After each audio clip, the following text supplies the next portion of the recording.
All right, welcome back, Baywalt Nation. If you're new to the channel, hit the subscribe button. Existing subscribers, hit the bell notification to get notified as soon as the video is uploaded. And FYI, this is not a real gun. This is a 3D printed replica of a G.I. Joe weapon from the 90s. It was never made into life size.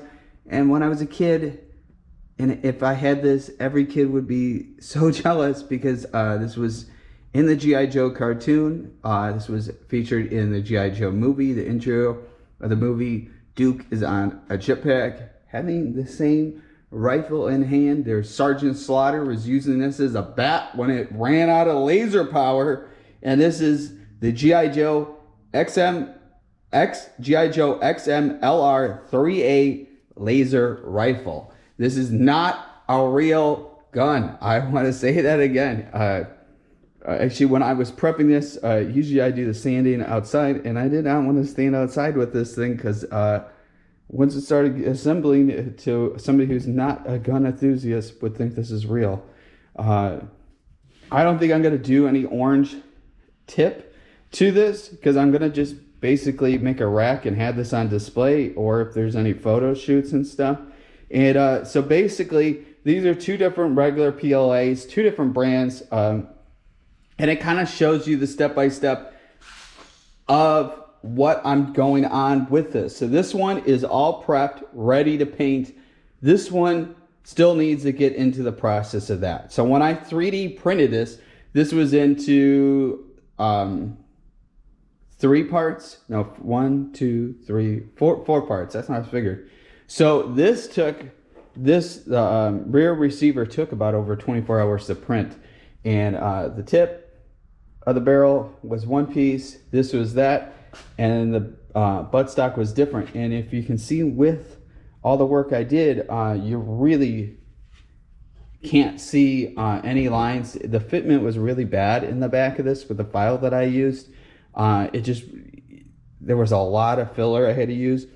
And then also too, when I was actually working on it, then I kind of go, well, it almost gives it that, like it was a quick weld work, which that would be theoretically be what this thing would be. This would not like a traditional weapon. You got to remember, this is based from the 80s, and 80s technology is way different than 2023.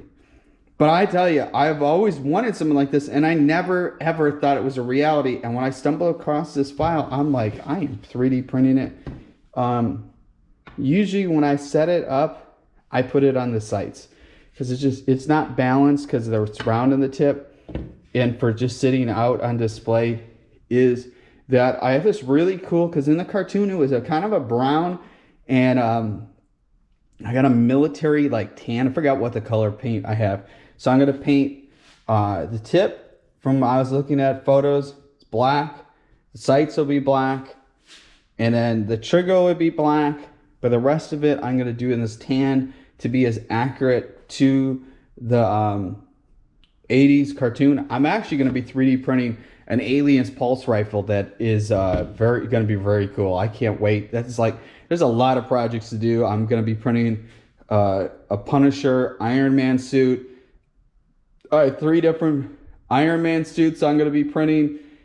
I only got so much time, so it's like what I've been doing is just starting stuff, and you know, it's printed, and I got prep work, and I'm not going any farther. And I'm kind of going now, like I need to get a project done. That's why I put more time into this one, and then put different process in there. But you can actually see from a lot of the work I had to do is, let me see. It's hard to tell the photo with that, but see, there's all these lines. The white's really hard to see because this one is gray filament, but there's all these lines for the 3D print. And when you look at it, you can see some lines, but not anywhere close to what there were before. This was a lot of work into this one. And I first tried with one product that really ruined this thing when I was trying to seat all this, and like I almost thought I was going to be tossing this print out because this stuff I used before previously repairing with my car was really easy working on metal, but this stuff I used was not good on plastic, and it was like it wouldn't dry. It was like a weekend and the stuff wouldn't dry, and then the other stuff I used, On this, I just put it over there and like magically it hardened and I was able to like grind it all up. But I mean, because it was like the print was really rough all into these areas. So like I literally thought I was not gonna finish this, and I'm like, that's why I put more time in this, because this one needed a lot more work than this one. And it's pretty rigid. I mean, I'd be a little careful with this thing, you know, because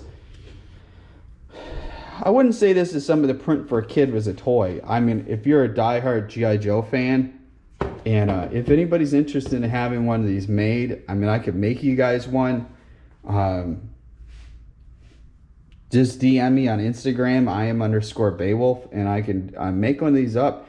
If you're a super diehard G.I. Joe fan, it takes some time, but with the work I have done into this, I've got a really good routine into making these, and I can do all like custom colors. It just matters what the cost of the paint, you know, adds up to what the cost of this. And it's just crazy when you have this all in the sections, and now you physically have something to hold. I mean, that's what's just so wild. And this thing has turned out really cool. My brother, when he saw this, thought it looked like a controller on the back right there, and it does look like that. But that's how it was in the cartoon. So maybe the games stole that idea, but there's just a lot of detail to this, and I can't wait. The temperature recently dropped in my past video I just filmed. It was about my life-size Terminator T-800 skull, and it's all prepped, ready to go. It's the temperature recently dropped, so there's no painting with doing that, but this gives you guys an idea of what it looks like. And then that's why I brought up the other one, is just showing the amount of work into this. So this is like getting one step closer with this, and you have to do a bunch of like, you know, touching up, but that just shows, you know, a lot of people just show like, all right, here it's done. There's just a lot of work into this whole thing. I mean, you want to take away like this one here, really can't see the seam line from where that where all these pieces meet, and there's still a little work with this. So this one is not done. I actually had it where the tip, when I was sanding it, broke off, and I had to glue it on, and it just taken away where this piece, it's very hard to tell where the piece fit onto there. But this was just a really cool thing. I think this is kind of a fun thing to make. It's just because you know, somebody's trying to cosplay as G.I. Joe, and I might actually Sergeant, if anybody's a G.I. Joe fan, Sergeant Slaughter follows me on Twitter. Shout out. Again, another thing, when I was a kid, all the friends would be envied to know that Sergeant Slaughter follows me. That's really cool. So I'm waiting to have one done, and then tweeting out to Sergeant Slaughter saying, hey, Sarge, do you want one of these to have on display? Because there's a big scene in G.I. Joe, the movies, in Cobra Law, and it's, like I said, the thing, for whatever reason, and they never really explain what powers something like this, but whatever. But he's out of lasers, and he thought this was a bat. And I always remember as a kid thinking, man, how badass is Sergeant Slaughter that he's using his rifle as a bat, beating some type of creature from Cobra Law. And I just always thought, that's like one thing, when I think of this gun, I think of the beginning of G.I. Joe, and you got Duke on his jetpack, and he's like racing with the bomb from Cobra.